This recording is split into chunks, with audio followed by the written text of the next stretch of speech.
नमस्कार दोस्तों, आगरा विकास प्राधिकरण की जो अटलपुरम टाउनशिप है उसका सेक्टर 2 और 3 के लिए रजिस्ट्रेशन स्टार्ट हो चुका है। आपका जो स्टार्ट डेट है वो 29 सितंबर यानी कि कल से, और पंजीकरण का जो डेडलाइन है वो 7 नवंबर आपका जाएगा, तो ऑलमोस्ट 1 मंथ है अभी। अभी इससे बात करेंगे तो कंप्लीट जानकारी लेंगे, कौन से एरिया के प्लॉट हैं, किस कैटेगरीज के प्लॉट आए हुए हैं। कुछ कैटेगरीज को इस बार मेंशन नहीं किया गया है, उनके ऊपर भी बात करेंगे कि कौन कौन से कैटेगरीज हैं जो इस बार मेंशन नहीं की गई हैं। और जो साइजेस हैं प्लॉट के, इस बार काफ़ी ज़्यादा हाई साइजेस गए हुए हैं, यानी कि आपके 500-600 गज तक के भी प्लॉट गए हुए हैं। तो बहुत ही अच्छी अपॉर्चुनिटीज़ है उन कैंडिडेट्स के लिए जो बड़े साइज के प्लॉट लुकआउट कर रहे थे आगरा सिटीज़ में, आप लोग देख सकते हो। और ये इस बार जो कंसिडर किया गया है वो middle class family, upper middle class family and upper class families को टारगेट किया गया है।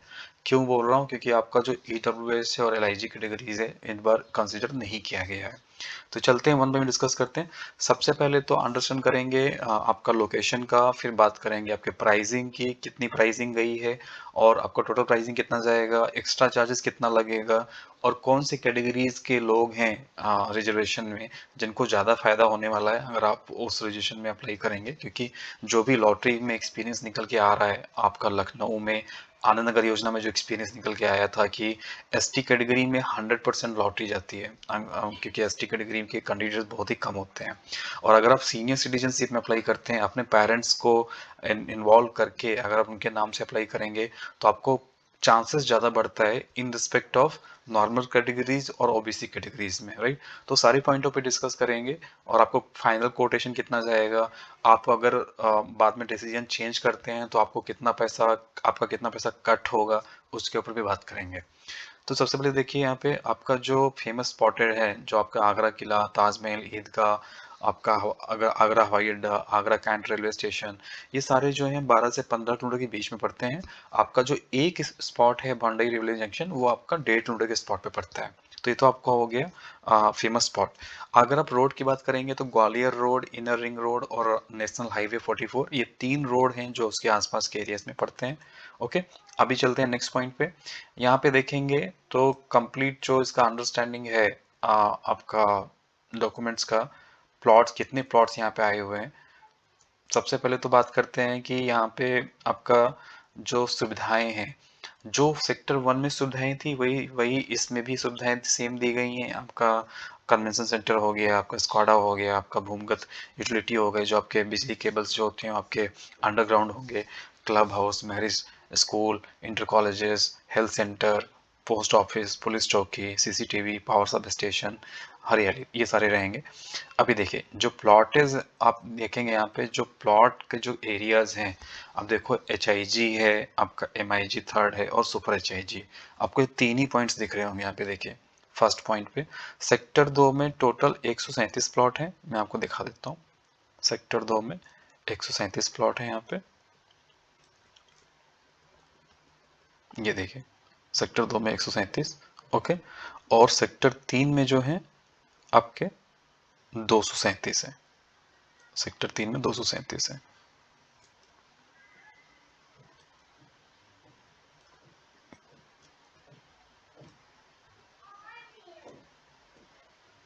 ये देखिए 237।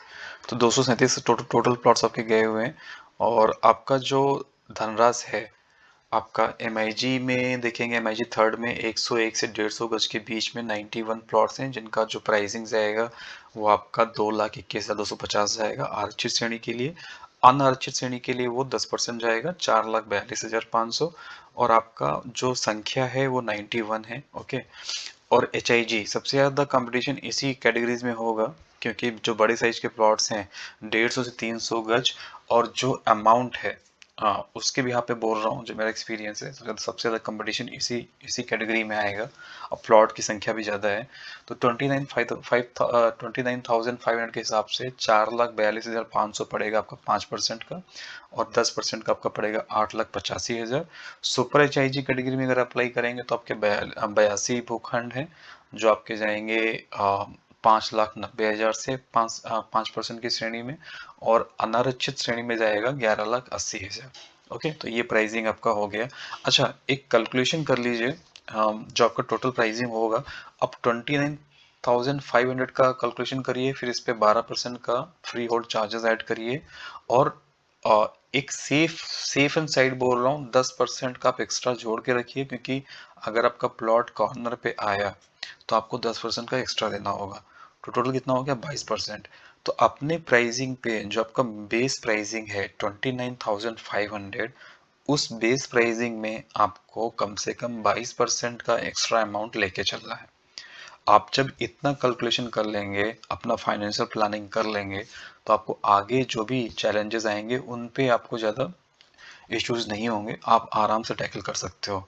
अगर आपने 29,000 पे सोचा कि नहीं 29,500 पे मेरा तो 30 लाख का प्लॉट मिल जाएगा, अगर आपका ये अंडरस्टैंडिंग रहेगा फ्यूचर में, तो आपको काफ़ी सारे चैलेंजेस आएंगे। इसलिए बोल रहा हूँ 29,500 का अमाउंट जोड़िए, कैलकुलेट करिए प्राइसिंग के हिसाब से, अपने प्लॉट प्राइसिंग के हिसाब से कौन सा प्लॉट आप ले रहे हो, मल्टीप्लाई करिए, फिर उस पर आप 22% का एक्स्ट्रा करिए, 22% का एक्स्ट्रा कैलकुलेशन करिए। वो जो आपका अमाउंट होगा, उस अमाउंट पे फिर आप सोचिए कि आपको अप्लाई करना है कि नहीं करना है, और अगर अप्लाई करना है तो वन टाइम करना है या ईएमआई करना है, उसके लिए भी बात करें आगे कि कौन सा ऑप्शन आपके लिए बेटर रहेगा। चलते हैं नेक्स्ट पॉइंट पे। यहाँ पे देखेंगे जो शर्तें हैं, जो आपके सामान्य निर्देश एवं नियम शर्तें हैं, वो नॉर्मली रहता है। फेज वन में जो था, मैं उसी में बहुत जल्दी कवर करने वाला हूँ ये पॉइंट। आपका जो आवेदन है वो ऑनलाइन है, ऑफलाइन मोड नहीं होगा। अगर कोई आपको ऑफलाइन मोड सजेस्ट करता है तो प्लीज़ मत रिकमेंड करिए, केवल ऑनलाइन मोड ही आप अप्लाई कर सकते हैं। दूसरी चीज़, इसमें 18 वर्ष से अधिक जो एज है वही लोग एलिजिबल हैं, और जो भारतीय हैं वही लोग यहाँ पे एलिजिबल हैं। तीसरी चीज, आपका जो फोटो है, आधार कार्ड है, पैन कार्ड, शपथ पत्र, जाति, ये पूरा क्लियर होना चाहिए। इस बार जो करेक्शन रिजल्ट आया था, करेक्शन रिजल्ट में 70% केसेस ऐसे आए थे जिनका फोटो या तो क्लियर नहीं था, या तो आपने प्रमाण पत्र सही से अपलोड नहीं किया था। इन्हीं केसेस में आपका करेक्शन आया था। ओके, तो प्लीज़ आप इस पे गौर करिएगा। हस्बैंड वाइफ ही अप्लाई कर सकते हैं, बाकी कोई ज्वाइंट अप्लीकेंट नहीं कर सकते यहाँ पे। ओके, अभी चलते हैं 30 डेज वाला देखते हैं। अगर आपका प्लॉट में नाम नहीं निकलता है, लॉटरी में आपका नाम नहीं निकलता है, तो 30 डेज के अंदर आपको एडीए रिफंड कर देगा। वो जो अमाउंट होगा उसमें कोई ब्याज नहीं लगेगा। ओके, ब्याज नहीं लगेगा, जो अमाउंट आपने दिया था वही आपको सबमिट होगा। ओके, अभी चलते हैं नेक्स्ट पॉइंट पे। यहाँ पे देखेंगे एक व्यक्ति एक ही श्रेणी में आपका आवेदन कर सकता है। जो आपके विधायक हैं, सांसद हैं, कोटा, अगर आपके पास पहले से प्लॉट है तो आप यहाँ पे अप्लाई नहीं कर सकते हैं। ओके, तो ये गौर करिएगा। उसके बाद अभी यहाँ पे एक चीज और गौर करते हैं, आपका जो आवेदन शुल्क है 1100, वो रिफंडेबल नहीं है। ओके, और आपका जो MIG, HIG और सुपर HIG जो है 75% अमाउंट जो आपका बचता है, क्योंकि आपका 10% नॉर्मल कैटेगरीज में, 5% OBC कैटेगरी में, फिर आपका जब भूखंड आवंटन होगा उस टाइम पे आपको 15% देना है सामान्य श्रेणी वालों को, और OBC वालों को 20% देना है। तो टोटल आपका 25% तो आपने वहीं पे जमा कर दिया, राइट। बचा है आपका 75%। 75% पे अगर आप एडीए की तरफ से आप EMI ऑप्शन लेते हैं तो आपको 12 त्रैमासिक किस्तें देनी होगी, ये आपको एडीए को देना होगा। ओके, बट यहाँ पे कंडीशन है। यहाँ पे कंडीशन क्या रहता है, आगे भी मैं पॉइंट कवर करूंगा, बट यहाँ पे पॉइंट आ गया है इसलिए यहाँ पे कवर करना चाहता हूँ, तो आपको बेटर विजिबिलिटी हो जाएगी। अगर आप एडीए से लोन लेते हैं, मतलब EMI ऑप्शन सिलेक्ट करते हैं, और आप 3 महीने का EMI ऑप्शन नहीं दे पाए, मान के चलिए आप नहीं दे पाएंगे, या आप कुछ सिचुएशन आ गई जहाँ पे आप नहीं दे सकते 3 महीने का, तो आपका प्लॉट निरस्त हो जाएगा। तो देखिए, इन सब चीज़ों से बचने के लिए आप क्या कर सकते हो, आपका जो 12% का चार्जेस है, साधारण ब्याज जो है, उसको आप रिड्यूस कर सकते हो 8 से 9% पे। अगर आप HDFC, ICICI या bank of Baroda, government bank में भी आप ट्राई कर सकते हो। बात करिए, ये आप तब बात करेंगे जब आपका प्लॉट पे नाम निकलेगा, उसके पहले भी आप इंक्वायरी कर सकते हो अभी के लिए कि क्या रहता है। इंक्वायरी में आप ये पता करिए कि आपका जो पेनल्टीज है, वो पेनल्टीज अगर डिले होता है 3 मंथ में, तो आपको केवल पेनल्टीज लगेगा, आपका प्लॉट नहीं जाएगा, राइट। तो आप उस केसेस में सेफ रहते हो। मैं फिर से रिपीट कर रहा हूँ, अगर आप एडीए से लेते हो, EMI ऑप्शन लेते हो, 12% का आपको चार्ज देना होगा, जो कि ज़्यादा है। दूसरी चीज़, अगर आप 3 महीने का पेमेंट नहीं कर पाए फ्यूचर में, तो आपका प्लॉट निरस्त हो जाएगा। ओके, ये कंडीशन है। बट अगर आप किसी बैंक में जाते हो, प्राइवेट बैंक में या गवर्नमेंट बैंक में और आप यही सारी चीज़ पता करते हो, तो आपका पहली चीज़ तो ब्याज जो है वो 8 से 9% हो जाएगा। दूसरी चीज़ वहाँ पे पेनल्टीज पड़ते हैं, आपके प्लॉट के ऊपर कोई इम्पैक्ट नहीं आता है। ओके, तो आप वो चीज़ पता कर लीजिए, ये आपके लिए सेफ एंड साइड रहेगा। दूसरी चीज़, उन लोगों के लिए जो वन टाइम पेमेंट करना चाहते हैं, अगर आप वन टाइम पेमेंट करना चाहते हो तो आपको 60 डेज में 2% का एक्स्ट्रा आपको मिलने वाला है छूट। तो आपका 75% जो रिमेनिंग अमाउंट था उस पर आपको 2% का छूट मिल जाएगा। ओके, तो ये आपके लिए बेनिफिशियल रहेगा। अभी देखिए 10% का मैंने बोला था ना, आपको कॉर्नर शुल्क लगेगा। आप यहाँ पे देखिए 6 नंबर पे पॉइंट है, कॉर्नर के भूखंडों पे अतिरिक्त 10% का कॉर्नर शुल्क लगेगा।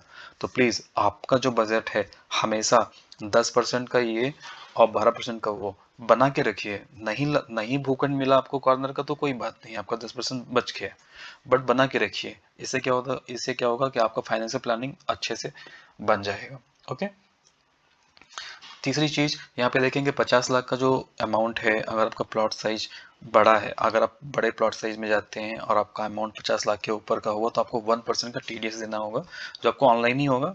इस पैन कार्ड नंबर पे आप पैन कार्ड नंबर देख लीजिए और इसको आप एडीए से भी वेरीफाई कर सकते हो देने से पहले। अभी चलते हैं निरस्तीकरण में। मान के चलिए कि आपने अप्लाई किया बट किसी रीजन से, पर्सनल रीजन से, फैमिली रीजन से आप को वो प्लॉट नहीं चाहिए, लॉटरी के पहले ही आपने बता दिया आईडीए को, तो आपको पूरा का पूरा राशि मिल जाएगा जो भी आपने पंजीकरण दिया था।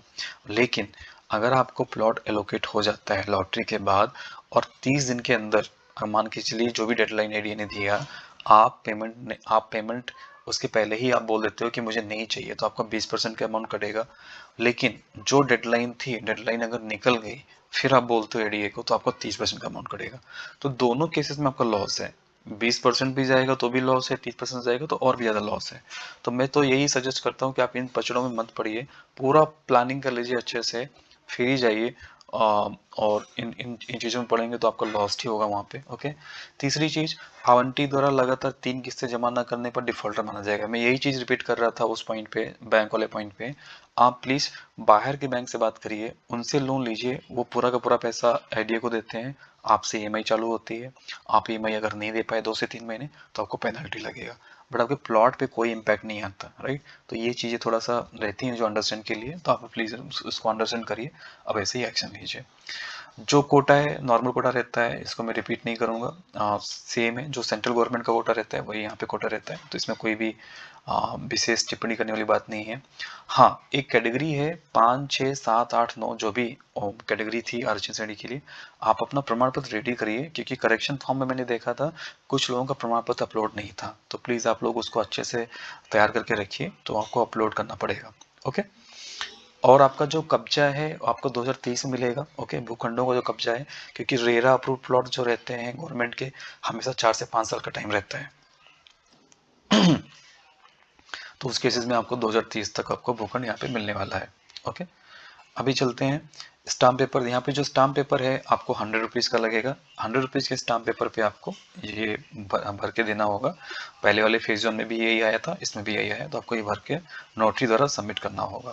ओके, आवेदन कैसे करना है मैंने ऑलरेडी वीडियो बनाया हुआ है पहले वाले फेज में, सेम यहाँ पे भी अप्लाई होता है, जनहित.यूपी.इन एडिया वगैरह में जाके आप अप्लाई कर सकते हो, सेम चीज़ यहाँ पे भी अप्लाई होगा। ओके दोस्तों, तो यही था आज का वीडियो। प्लीज़ आप लोग इसको रेफर करिए, बुकलेट को अच्छे से रेफर कर लीजिए। आपको बुकलेट अब वेबसाइट में मिल जाएगी, वहाँ से डाउनलोड कर लीजिएगा और कंप्लीट वीडियो रेफर करिए। हम लोग ऐसे और भी न्यूज़ लाते रहेंगे, अपलोड करते रहेंगे, जैसे इसके बारे में और भी जानकारी मिलेगी। तो दोस्तों आज के लिए बस इतना ही। थैंक यू ऑल, और प्लीज़ चैनल को सब्सक्राइब करिए, वीडियो को लाइक करिए। Have a great day, bye bye.